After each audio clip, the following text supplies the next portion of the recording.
Next हमारा MCQs है, which of the following is a synonym of justice. Synonym means कि आपने जो आपको वर्ड दिया गया है आपने उसका सेम मीनिंग बताना होगा। जस्टिस वर्ड आपको पता होगा कि इंसाफ कर देना, बराबरी में फैसला करना। तो जस्टिस का मीनिंग है इक्वल ट्रीटमेंट। अब दोनों जो भी दोनों पार्टीज हैं, ये दो बंदों के दरमियान आप जस्टिस कर रहे हो तो आपने बराबर को उनके दरमियान में फैसला करना है, इंसाफ करना है। अब इसका सेम मीनिंग के साथ आपका क्या है, आपका जो फर्स्ट है, यहाँ देखिए मैंने चारों जो आपके वर्ड्स हैं ना उनके मैंने मीनिंग्स आपके लिखी है। Partiality, unfair bias, opposite of unfair bias. Partiality जो है वो आपका जो ट्रीटमेंट है वो इक्वल नहीं है, हो रहा बेइंसाफी हो रही है। उसके बाद है pre justice, justice without reason. Pre justice means के जजमेंट विदाउट रीजन, कि आपने कोई ऐसी रीजन नहीं है, आपने बस वैसे इंसाफ कर दिया, मीन्स बराबरी का नहीं किया। Impartiality, equal treatment. Pre judgement, decided before knowing facts. Pre पहले, कि आपने क्या किया कि आपने फैक्ट्स देखने के पहले ही आपने कोई भी फैसला कर दिया, आपने एक तरफा एक साइड पे फैसला कर दिया। तो आपका ऑप्शन नंबर 3 जो है वो impartiality, equal treatment is the synonym of justice. Next one is, I dash my childhood in playing games, but when I realized the time was gone। अब ये आपका टेंसेस स्टार्ट हो रहे हैं। Spent, spent, am spending, have spent। अब इसमें देखिए आपका am spending तो बिल्कुल भी नहीं आ सकता, बिकॉज यहाँ पर आपका फर्स्ट फॉर्म के साथ ing ऐड हो चुका है, तो यहाँ पे स्पेंडिंग आपका नहीं आएगा। यहाँ पे भी आपका ing ऐड नहीं हो सकता। हैव स्पेंड भी नहीं आ सकता। अच्छा, अब यहाँ देखें, आपने सबसे पहले अपने टेंस को देखना है कि ये आपका टेंस है कौन सा। ये आपका पास्ट टेंस आ रहा है। देखिए चाइल्डहुड, चाइल्डहुड है बचपन, ये पहले गुजर चुका है। उसने बोला कि मेरा बचपन जो है वो गेम खेलते गुजर जाता था, but when I realise the time was gone. लेकिन जब मुझे इस बात की समझ आई कि मैंने टाइम वेस्ट किया है, तो उस टाइम गुजर चुका था। तो पास्ट टेंस की बात हो रही है, तो इसमें आपका spend, option number B is the correct option. The thief dash before the police reach at the location. जो चोर था वो भाग चुका था, जा चुका था जब उससे पहले कि पुलिस वहां पर उस लोकेशन पर, उस जगह पर पहुंचती। यहाँ पर भी रीच्ड आपकी जो है वो पास्ट टेंस को रिप्रेजेंट कर रही है। यहाँ पर आपका had gone, option number C आपका करेक्ट ऑप्शन है। The thief had gone before the police reach at the location. Of the following is an example of past indefinite tense. इनमें से आपने एग्जाम्पल्स बतानी है, कौन सी एग्जाम्पल जो है वो पास्ट इंडेफिनिट टेंस की है। It used to rain in June every year in the last decade. आपका जो पास्ट टेंस होता है वो गुजरी हुई बात आपकी हो रही होती है, तो आपका जो ऑप्शन नंबर बी है वो करेक्ट ऑप्शन है। एमसीक्यूज नंबर 35 है, which of the following is an example of present perfect tense. यहाँ पे प्रेजेंट परफेक्ट की बात हो रही है। प्रेजेंट मीन्स कि आपका जो अभी टाइम गुजर रहा है वो उसकी बात हो रही है, बट परफेक्ट जब आपका ऐड हो जाता है तो परफेक्ट में आपका जो काम होता है वो कंप्लीट हो चुका होता है। अभी हो रहा, अभी प्रेजेंट की बात हो रही है, बट आप जो काम कर रहे हो वो कंप्लीट हो चुका है। अगर आपके उर्दू में एग्जाम्पल दो प्रेजेंट परफेक्ट की, तो आप कहेंगे कि अम्मी खाना बना चुकी हैं। अब हैं से आपका प्रेजेंट है, बट काम कंप्लीट हो चुका है। तो इसमें आपका ऑप्शन नंबर बी जो है वो आपका करेक्ट ऑप्शन है। It has been doing since 9 o'clock in the morning. Time की वजह से सिंस आपका ऐड हो गया। अब आपके 35 तक जो थे वो आपके इंग्लिश के एमसीक्यूज थे। अब इसके बाद आपके मैथ्स के एमसीक्यूज स्टार्ट हो रहे हैं। एमसीक्यूज नंबर 36 है, A is 40% of B, what percent is B of A. A का 40% है बी का, आपने परसेंटेज बताना है बी ऑफ ए का। अभी आपने कैसे फाइंड करना है, ए है आपका 40% ऑफ बी, ठीक है। यही आपका यहाँ पे क्वेश्चन में दिया गया, ए इज 40% ऑफ बी। ए जो है वो 40% है बी का। ए इज इक्वल टू 40% का आप क्या रिप्लेस करते हैं, आप 100 पुट कर लेते हैं, मल्टीप्लाई बाय बी। आपने दोनों की डिवीजन की, 40 divided by 100 is equal to 0.4 B आ गया, ठीक है। 40 डिवाइडेड बाय 100 0.4, और 0.4 आपका मल्टीप्लाई हो रहा है बी के साथ, तो आपका ए इक्वल आ गया 0.4 बी के। अब आपने फाइंड करना है percentage of B of A. B of A find करने के लिए अब आप क्या करेंगे, B of A multiply by 100 आपने ऐसे पुट किया, ए को आपने रिप्लेस करके ए की वैल्यू पुट कर लेनी है 0.4b मल्टीप्लाई बाय 100। आपका b और b जो है वो कट हो गया और आपका आ गया 1 डिवाइडेड बाय 0.4 मल्टीप्लाई बाय 100। 100 100 आ रहा है तो 100 डिवाइडेड बाय, जब आपने 1 डिवाइडेड बाय 0.4 आप कैलकुलेट करेंगे तो आपका आंसर आएगा 2.5। आपने इन दोनों को मल्टीप्लाई किया तो आपका आंसर आ गया 250%। ठीक है, 1 डिवाइडेड बाय 0.4 आप कैलकुलेटर से चेक करें, 2.5 आपका आंसर आएगा मल्टीप्लाई बाय 100। ओके, अब हम अपना एमसीक्यूज चेक कर लेते हैं। आपका एमसीक्यूज नंबर डी जो है वो आपका करेक्ट ऑप्शन आएगा 250%। आपका नेक्स्ट एमसीक्यूज है,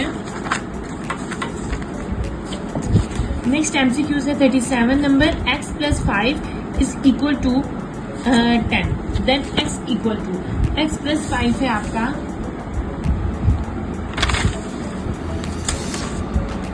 x plus 5 is equal to 10। आपने क्वेश्चंस किए होंगे, आपने वैल्यू को इज इक्वल के जब दूसरी साइड पे लेके जाते हैं तो हमारे साइन चेंज हो जाते हैं। 5 यहाँ आपका प्लस था, यहाँ का माइनस हो गया आपका, तो x की वैल्यू आ गई 10 minus 5 is 5। Option number A is the correct option. Next is the ratio of girls and boys of school are 5:7। Ratio of girls boys of schools are 5:7. If there is 525 girls, then how many boys are there? अब आपकी ratio जो बताई गई है boys और girls की, वो ratio है 5:7। इनमें से अगर रेशियो को आप कन्वर्ट करें तो आपकी गर्ल्स जो है वो 525 है, तो आपने बॉयज की अमाउंट बतानी है कि बॉयज कितने अमाउंट में है।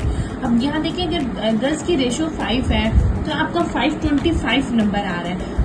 बॉयज की रेशियो जो है वो 7, तो इससे आपको ये तो आइडिया हो रहा होगा कि आपका आंसर जो है वो 525 से ज्यादा आएगा। अगर 5 की 525 है तो 7 की फिर 525 से ज्यादा ही आएगी ना। हम अपना आंसर फाइंड करते हैं।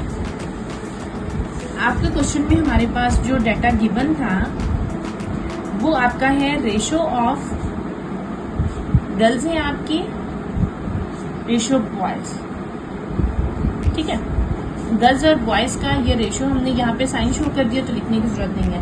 गर्ल्स की रेशियो है आपकी 5 और बॉयज की रेशियो है 7। जब 5 पार्ट्स जो है, जो आपकी गर्ल्स 5 पार्ट्स में है, वो किसके इक्वल है? 525 गर्ल्स के इन्होंने आपके नंबर बता दिया। अब 1 पार्ट कितने के इक्वल आएगा?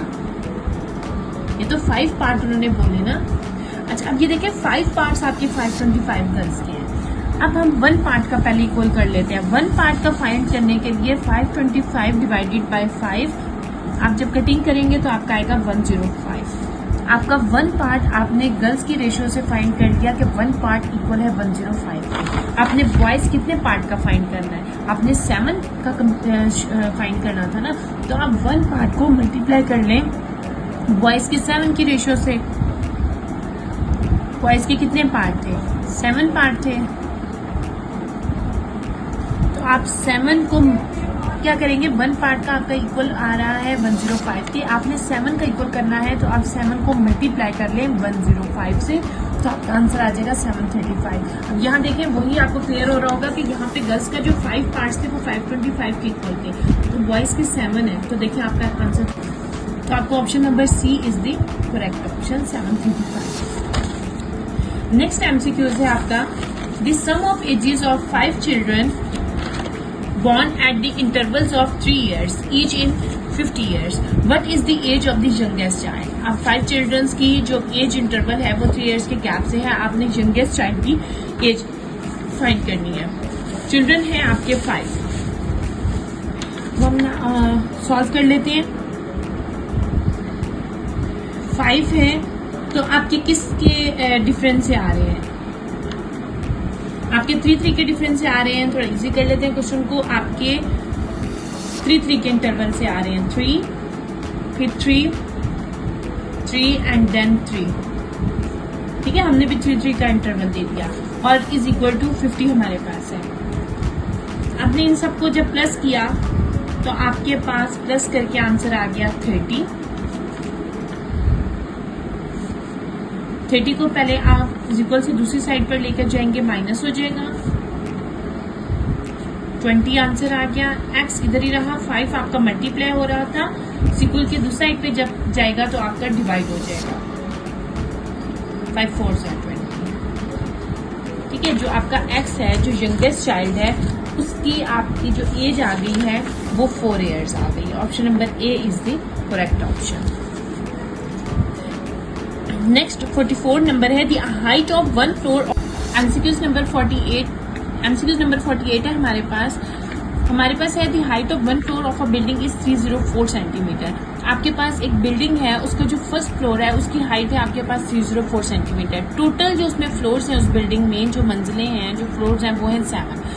अब उन 7 की हाइट कितनी होगी, आप उसको मल्टीप्लाई कर लेंगे। यहाँ मैंने डाटा लिखा, हाइट ऑफ वन फ्लोर इतनी है, नंबर ऑफ फ्लोर्स टोटल आपके पास 7 है। आपने टोटल हाइट बतानी है तो आप फर्स्ट फ्लोर की हाइट को मल्टीप्लाई करेंगे टोटल नंबर ऑफ फ्लोर से, तो आपके पास आ गया 2128 सेंटीमीटर। अब अपने क्वेश्चन में आप देखें, उन्होंने बोला the height of building in metre. आपके पास आंसर ये सेंटीमीटर में आया है, आपने इसको कन्वर्ट करना है मीटर में। सेंटीमीटर को मीटर में कन्वर्ट करने के लिए आप अपने नंबर को 100 से डिवाइड करते हैं। हमारे पास जो हाइट आई थी वो थी 2128। आपने जब डिवाइडेड बाय 100 किया तो आपके पास आ गया 21.28 मीटर में, आप हमारा कन्वर्ट हो गया। आपका option number B is the correct option, 21.28। Next हमारा एमसीक्यूज है, MCQs number 45। Mariam reached her school at 7:30 AM and left for home at 12:45 PM. How long did she stay in school? Mariam school पहुंचती है 7:30 पे और वो स्कूल से घर पहुंचती है 12:45 पे। अच्छा, स्कूल को उसने ड्रॉप किया कब, 12:45 पे। वो कितना टाइम स्कूल रुकती है, वो कितना टाइम वहां पर स्पेंड करती है स्कूल में, 7:30 से 12:45 तक आपने काउंट कर लेना है। अब मीन्स आपने उसको माइनस करेंगे तो आपके पास आ जाएगा कि वो कितना टाइम जो उसका था वो उसने स्कूल में ड्रॉप किया था। आप आर्स को आर के साथ कर लें। जब आपने 12 में से 7 को आपने माइनस किया तो आपके पास क्या आएगा, हम इधर सॉल्व कर लेते हैं। पहुंची है 12, जब स्कूल से ऑफ उसको होता है वो है 12:45 और वो स्कूल जाती है 7:30। अब यहाँ देखिए, आपने आर्स को आर में ही किया, मिनट्स का मिनट्स के साथ ही किया। आपने माइनस किया तो आपके पास आ गया 15 मिनट्स और 12 - 7 इज 5 आवर्स और 15 मिनट्स वो स्कूल में स्टे करती है। तो आपका option number A is the correct option, 5 hours and 15 minutes. Next is it takes Ali 16 hours 45 minutes to reach his home town from the city. Ali को कितना टाइम लग रहा है, 16 घंटे और 45 मिनट लगते हैं घर पहुंचने के लिए। ठीक है, वो अपने घर जाता है town from the city. If he starts his journey at 9:30 PM, at what will be reached his hometown?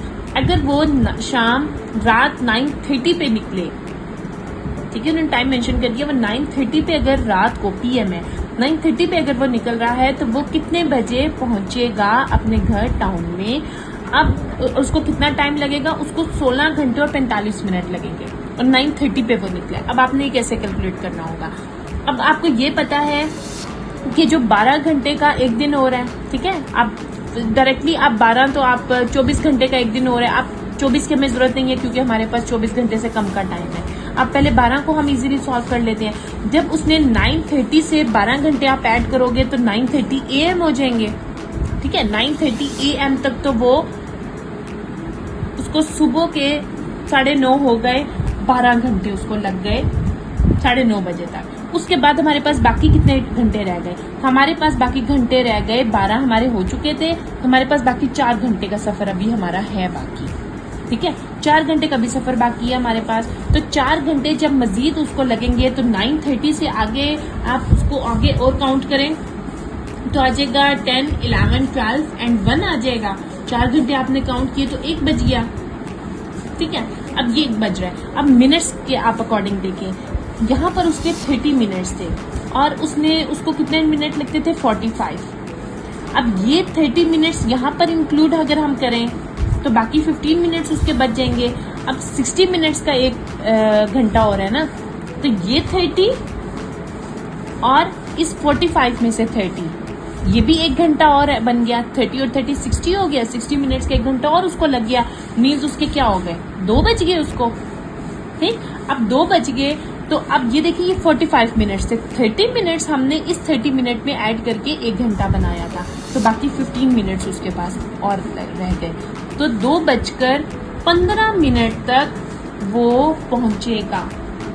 ठीक है, 2 बजकर, अगर वो 9:30 बजे, रात को 9:30 बजे निकले तो अगले दिन दोपहर को 2:15 पे वो अपने घर पर पहुंचेगा। अब 2:15 का आपका ऑप्शन नहीं आ रहा, 2:10 का है, तो अप्रोक्सीमेटली तो ये आपका ऑप्शन नंबर सी आपका करेक्ट ऑप्शन आएगा।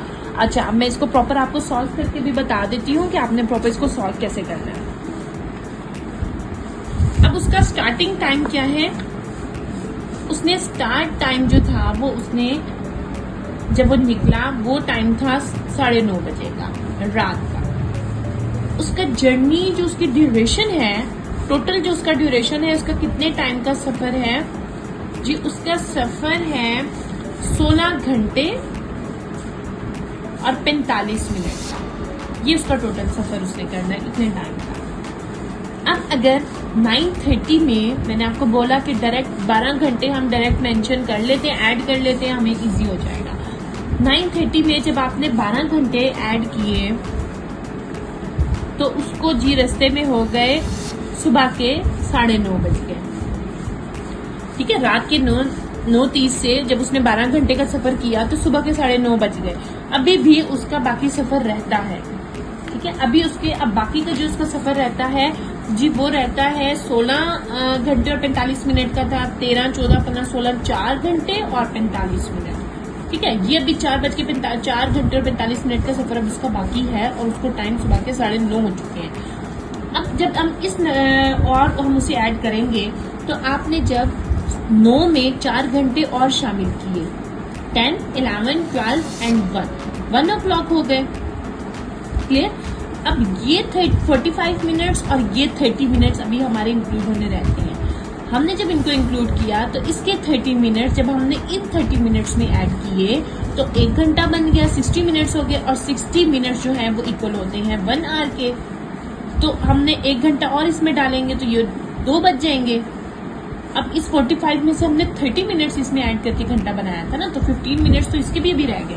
तो 2:15 पर वो पहुंचेगा अगले दिन। एक दिन रात को 9:30 बजे उसने सफर अपना शुरू किया और अगले दिन दोपहर 2:15 पे वो पहुंच गया। अब यहाँ पर आपके ऑप्शन में 2:10 हो रहे हैं, तो आप अप्रोक्सीमेटली आपका ठीक आंसर है। बाकियों में ज्यादा डिस्टेंस आ रहा है, ज्यादा डिफरेंस है, तो option number C is the correct option. Next है आपका Danish study for 2 hours 20 minutes in the morning and 2 hours 20 minutes in the evening. Danish इतना पढ़ रहा है, सुबह 2 घंटे और 20 मिनट और शाम को 2 घंटे और 20 मिनट। टोटल टाइम कितना जो है वो दानिश स्टडी करता है। ये सेम क्वेश्चन हमारा पहले भी था कि आपने आवर्स को आवर के साथ सॉल्व करना है और मिनट्स को मिनट के साथ। अब 2 hours और 20 minutes है जो सुबह का टाइम है, और इवनिंग का भी 2 hours 20 minutes है। तो टोटल 4 घंटे और 40 मिनट को स्टडी करता है टोटल पूरे दिन में। ये सुबह और शाम के थे, हमने टोटल उनको बता दिए कि how much time did Danish study. Danish study 4 hours and 40 minutes। Option number B is the correct option. Next is Rachel has a rope of length 40 metre. Rachel के पास एक रस्सी है जिसकी लंबाई 40 मीटर है। She gave 12 metre 53 centimetre to Sam, 18 metre to 35 centimetre to Ron and 9 metre to 7 centimetre to Jack. उसने अपनी रस्सी में से जो 40 मीटर लेंथ की रस्सी थी, उसने इतनी जो रस्सी जो उन्होंने आपको बताई है मेजरमेंट्स, ये इन 3 लोगों को भी दे दी है। अब उसके पास बाकी कितनी रस्सी बच गई। अब उसने दी कितनी है, हम पहले वो टोटल फाइंड करेंगे। मींस आप तीनों के नंबर्स को प्लस कर लोगे, अब वो फाइंड करोगे कि उसने टोटल रस्सी दी कितनी है। उसके बाद उसकी टोटल रस्सी में से ये जो रोप में से जो आपके जो उसने दी है, इसको आप माइनस करोगे तो आपके पास आंसर आ जाएगा कि उसके पास जो रोप अपने पास बाकी रह गई वो कितनी आ गई। हम अपना आंसर सॉल्व कर लेते हैं। टोटल रोप उसके पास जो है, टोटल रोप लेंथ जो है वो है 40 मीटर। अच्छा, अब यहाँ देखिए, यहाँ पे आपके पास जो है ना, जो रोप उसने बाकियों को दिया वो उन्होंने मीटर सेंटीमीटर दोनों में बताई है, तो हम इजी हो जाएगा। हमारे पास टोटल जो रोप की लेंथ थी वो मीटर में थी, हम इनको भी ओवरऑल मीटर में कन्वर्ट कर लेते हैं और फिर सबको प्लस कर लेते हैं। फॉर एग्जाम्पल, जो उसने सैम को रोप दी है वो 12 मीटर 53 सेंटीमीटर की है, तो इस 53 सेंटीमीटर को भी हम मीटर में कन्वर्ट करके ओवरऑल मीटर्स में सारे कर लेते हैं और फिर हम उनको ऐड कर लेते हैं। जब आपने सैम की जो रोप थी 12 मीटर 53 सेंटीमीटर, इसको जब आपने कन्वर्ट किया तो ये आ गया 12.53 सेंटीमीटर। आप इसको कन्वर्ट कैसे करेंगे? हमने कन्वर्ट करने का मेथड ये है, 1 metre is equal to 100 centimetre होता है। 53 डिवाइडेड बाय 100 करें तो 0.53 आर। ठीक है, ये आपका चेंज करने का मैं आपको मेथड बता रही हूँ। आपका 0.53 सेंटीमीटर को आपने कन्वर्ट कर लिया, इस 0.53 को आप इस मीटर में जब प्लस करोगे तो आपका टोटल आ जाएगा 12.53 सेंटीमीटर। नेक्स्ट जो थी वो उसने दी थी 12 मीटर एंड 35 सेंटीमीटर। आप सेम इसी तरह 35 सेंटीमीटर को आप कन्वर्ट कर लीजिएगा मीटर में, और जो आपका मीटर आंसर आएगा उसको इस 18 मीटर में प्लस करके ओवरऑल मीटर में अपना आंसर ले आइएगा, तो आपका आंसर आएगा 18.35 मीटर। नेक्स्ट जो आपने उसने थर्ड पिक दिया, उसने 9 मीटर एंड 7 सेंटीमीटर, वो थी 9.07 मीटर में हमने कन्वर्ट कर लिया। टोटल जो उसने रोप दी सबको, 3 लोगों को, वो थी 39.95 मीटर, ये उसने दे दी। उसके पास टोटल थी 40 मीटर। आप 40 में से 39.95 को जब माइनस करेंगे, 40 माइनस 39.95, जब आप इसको माइनस करेंगे तो आपके पास आंसर आ जाएगा 0.05। आपका 40 था ना, तो आपने जो माइनस करना था वो 39.95 था। आपने पॉइंट के साथ खुद 2 जीरो मेंशन करके, आप ताकि इजीली हम पॉइंट के नीचे पॉइंट लाकर हम इस दिन को सॉल्व कर सकते हैं। यहाँ से कैरी जाएगा, 10 हो जाएगा, 5 आ जाएगा, और यहाँ पे आपका 9 रह गया। कैरी के बाद 10 हुआ था ना, तो कैरी दिया था तो 9 हो गया, 9 के बाद 9 0 आ गया। यहाँ पर आपका 0 रह गया, 9 रह गया, 9 को किया 0 आ गया, 0.0। यहाँ पे 3 रह गया, इसने कैरी सबको दिया, 3 में से 3 ऐसे 0 आएगा, तो 0.05 आपका ये रोप की लेंथ है, जो किसके पास, जो रेचल के पास जो है वो बाकी रह गई है। ठीक है, option number D is the correct option. Next है आपका, Rachel gets 94 marks in her exams. These are 47% of the total marks. ये जो मार्क्स उसके पास आए हैं ये 47% बन रहे हैं टोटल मार्क्स से। आपने वो टोटल मार्क्स बताने, find the maximum number of marks, कितने ज्यादा ऐसे मार्क्स थे, टोटल मार्क्स कितने थे जिसमें से उसने 94 मार्क्स उसने लिए हैं, मार्क्स गेन किए हैं, और जिनकी परसेंटेज 47 बन रही है। टोटल मार्क्स आपने बताने हैं। तो टोटल मार्क्स बताने के लिए गेन कितने थे उसके पास, उसने मार्क्स लिए हैं 94। अच्छा, और परसेंटेज उसकी कितनी आ रही है, 47% आ रही है। आपने फाइंड करने हैं टोटल मार्क्स। आपकी इक्वेशन बन गई 47% of x is equal to 94। Percent के लिए आप 100 ऐड कर लेंगे, multiply by x is equal to 94। X आपका इक्वल के साइड पे रहा 94, 47 और डिवाइडेड बाय 100। जब आप इसे इक्वल से दूसरी साइड पर लेकर गए तो आपने इसको कन्वर्ट कर लिया, 100 डिवाइडेड बाय 47 आ गया। आप जब इसे सॉल्व करेंगे 194 को मल्टीप्लाई कर लें तो आपका आ जाएगा 9400 divided by 47 is equal to 200। तो टोटल मार्क्स 200 थे, जिसमें से 94 मार्क्स जो थे वो रेचल्स ने गेट किए थे और जिनकी परसेंटेज 47 बनती है। Option number B is the correct option. Next one is find the mean of these sets of number 100 and these numbers are, आपने मीन बताना है। ये सब नंबर है आपके पास और आपने मीन फाइंड करना है। Mean means average. Mean find करने के लिए आपका जो मीन का फार्मूला होता है, आप मीन को रिप्रेजेंट करते हैं एक्स बार से, और मीन होता है sum of numbers sum of numbers and total number of values. आपके पास जितने भी नंबर्स होंगे, चाहे यहाँ पर 5 नंबर्स हैं आपके वहां पर 3 हो ऑप्शंस में, 5 हो, 6 हो, जितने भी होंगे, आपको ये फार्मूला पता होगा तो आप अपने क्वेश्चन को सॉल्व कर लेंगे। सम ऑफ नंबर्स, आपके पास जितने नंबर हैं आप उनको प्लस करें, 320 प्लस 600 प्लस 150, और टोटल नंबर कितने हैं? टोटल नंबर मीन्स आप इनको काउंट करेंगे 1 2 3 4 5, ठीक है, आप इनको डिवाइड कर लेंगे तो ये आंसर प्लस करके आपका आएगा 2220 divided by 5 is equal to 444। ठीक है, ये आपका क्या है, ये आपका मीन फाइंड हो गया। Option number D is the correct option. MCQs number 51, which of the following, अच्छा फर्स्ट आपके स्टूडेंट्स इंग्लिश और मैथ्स के थे, अब आपके बायो से रिलेटेड स्टार्ट हो रहे हैं MCQs. Which of the following is the thermoregulatory centre in the human body.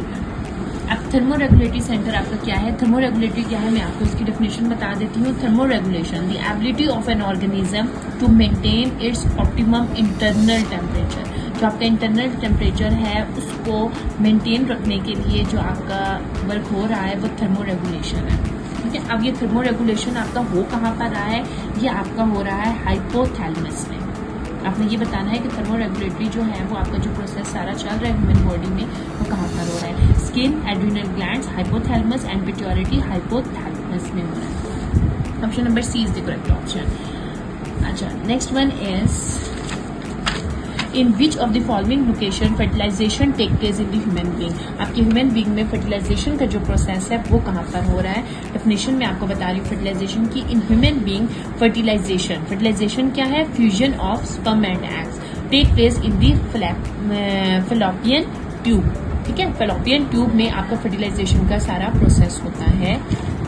आपका option number C is the correct option. Next is which of the following process is involve in the spermatogenesis.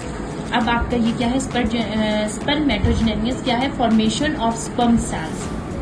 ठीक है, ये आपका इसके है formation of sperm cells को spermatogenesis कहते हैं, और ये कहाँ पर होता है? इस प्रोसेस को बोलते हैं मियोसिस। आपने माइटोसिस और मियोसिस के प्रोसेस को रीड किया होगा। जो स्पर्मेटोजेनेसिस का प्रोसेस होता है इस प्रोसेस को मियोसिस बोलते हैं। Option number B is the correct option. Next is the oxidation state of transition elements is usually क्या होते हैं? वेरिएबल, कांस्टेंट, सिंगल या इनफिनिट। कांस्टेंट के मतलब सेम रहते हैं, सिंगल होते हैं, इनफिनिट मीन्स की कोई लिमिट नहीं होती उनकी, तो ये क्या होते हैं? ये वेरिएबल होते हैं। स्टेट ऑफ ट्रांजिशन हम देखते हैं, the oxidation state of transition elements is usually variable होता है। क्यों होता है? Because they can lose different number of electrons from their s and d orbital. ये एक फिक्स अमाउंट में एलिमेंट जो है वो डिनोट नहीं करते, लूज नहीं करते, बल्कि different number of elements use करते हैं, इसलिए ये प्रोसेस जो है ये वेरिएबल होता है, कांस्टेंट नहीं होता। Option number A is the correct option. Next one is aspartic acid is an amino acid. Aspartic acid को हम अमाइनो एसिड भी कहते हैं, बट इट्स नेचर इज, लेकिन इसकी नेचर कैसी होती है? ये कैसा होता है? Acidic, basic, natural. अब ये एसिड है तो एसिडिक होगी, बट फिर भी हम रीड कर लेते हैं। Because this is aspartic acid is nature is acidic because it has an extra carboxyl group in its side chain which can denote a proton H+. Proton denote कर रहे हैं, H हो रहे हैं, तो H एसिड के लिए होते हैं, बेसिक के लिए आपका OH होता है। तो आपके H जो है वो डिनोट हो रहे हैं बहुत ज्यादा अमाउंट में, तो this it's nature is acidic. Option number A is the correct option. Next MCQs है, which one of the following has a major role in the transportation of oxygen to the whole body? Options हैं आपके पास, atmospheric pressure, haemoglobin level, integrity of diaphragmatic muscles, and last one is patent airway. आपका correct option है haemoglobin. Haemoglobin क्यों है? क्योंकि haemoglobin in red blood cells, haemoglobin red blood cells में bind हुआ होता है ऑक्सीजन के साथ, और फिर वो लंग्स में जाता है एंड कैरीज, और उसके बाद जो है वो आपका ब्लड टू टिश्यू जो है वो ऑक्सीजन जो है वो ट्रांसपोर्ट करता रहता है of all over the body. ठीक है, तो आपका जो करेक्ट ऑप्शन है वो है option number B is the haemoglobin. Next MCQs is in which of the following location enzymes controlling cellular respiration are present. Cellular respiration जो है वो कौन से पार्ट में प्रेजेंट होती है? Nucleus, chloroplast, mitochondria and ribosomes. आपका करेक्ट ऑप्शन है option number C is the mitochondria. Enzymes controlling cellular respiration are present in mitochondria. Why? Because mitochondria are also called the powerhouse of the cells. They produce ATM through respiration. Mitochondria को powerhouse of the cell भी बोला जाता है. Next option is MCQs is which of the following is present in central metal ion in the chlorophyll? Magnesium. ठीक है, आपका option number B is the correct option. Magnesium ion is present in central metal ion in the chlorophyll. The exchange of gases in the alveoli of the lungs takes place by. आपकी जो exchange of gases का process होता है lungs में, वो आपका उस process को आप क्या बोल रहे हो? Simple diffusion. ठीक है, take place by simple diffusion. इस प्रोसेस के जरिए जो है वो आपका होता है एक्सचेंज ऑफ गैसेस का प्रोसेस होता है. सिंपल डिफ्यूजन इस प्रोसेस को बोलते हैं. The tendency of an offspring to resemble its parents is known as. जो वो टेंडेंसी जो ऑफस्प्रिंग जो है वो रिजेंबल कर रहा होता है, थोड़ा मिलता जुलता हो रहा होता है अपने पेरेंट्स से, तो उसको आप बोलते हैं heredity. Option B is the correct option. कि ऑफस्प्रिंग जो है वो रिजेंबल कर रहा है अपने पेरेंट्स से, कि हम कह रहे हैं फादर से या मदर से जो है उसकी कोई चीज़ रिजेंबल कर रही है.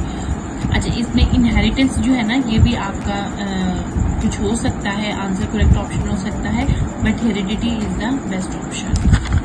नेक्स्ट है which of the following is secreted by stomach epithelial cells. कि क्या चीज़ है इनमें से जो सिक्रीट करती है बाय स्टमक एपिथेलियल सेल से? Hydrochloric acid, oxytocin, hydronium, testosterone. आपका जो हाइड्रोक्लोरिक एसिड है वो सिक्रीट करता है बाय स्टमक एपिथेलियल सेल के जरिए. Option A is the correct option, hydrochloric acid. Which of the following is the site where digestion of protein occurs. आपके options में से कौन सा ऐसा बेस्ट ऑप्शन है जहां पर आपका डाइजेशन ऑफ प्रोटीन जो है वो जो है वो करता है डाइजेशन ऑफ प्रोटीन का? पेनक्रीज, रेक्टम, लिवर एंड ल्यूएम. तो आपका ऑप्शन नंबर डी जो है वो करेक्ट ऑप्शन है. आप ल्यूएम को हम स्मॉल इंटेस्टाइन भी बोलते हैं, और इसका ये मेन साइट है जहाँ पर प्रोटीन का जो है वो डाइजेशन और एब्जॉर्प्शन होता है.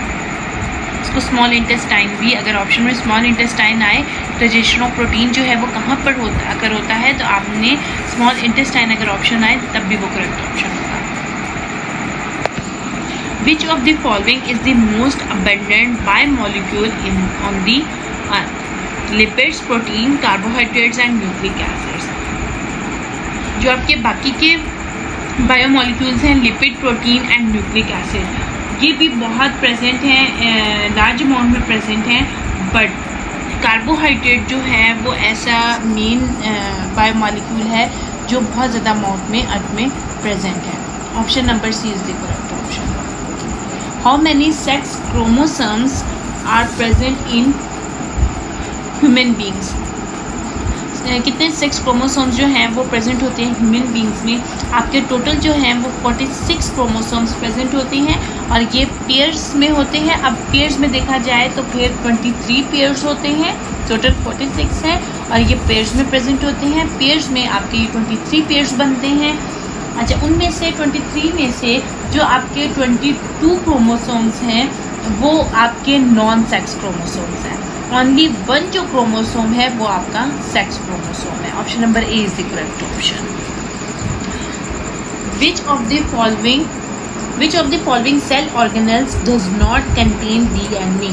इनमें से कौन सा ऐसा सेल ऑर्गेनल है जिसमें डीएनए प्रेजेंट नहीं है, डीएनए नहीं होता उसका? न्यूक्लियस में कंटेन है डीएनए, क्लोरोप्लास्ट जो है वो उसमें भी डीएनए प्रेजेंट होता है, and mitochondria also contain DNA and ribosomes. But lysosomes, जो आपका लाइसोसोम्स है, इसमें डू नॉट कंटेन डीएनए. तो आपका option number B is the correct option. Nucleus, chloroplast and mitochondria contain DNA, but lysosomes does not contain DNA. Option number B is the correct option. अच्छा, अब हमारे जो पास paper है आपका, इसके all MCQs जो है मैंने बहुत अच्छे से डिटेल में आपको क्लियर कर दी हैं। आई होप आपके टेस्ट की प्रिपरेशन अच्छी हो जाएगी। इसके अलावा बाकी कोई किसी भी ऑप्शन में आपको कोई भी प्रॉब्लम आ रहा हो किसी भी MCQs में, तो आप पूछ सकते हैं। Okay, thank you so much.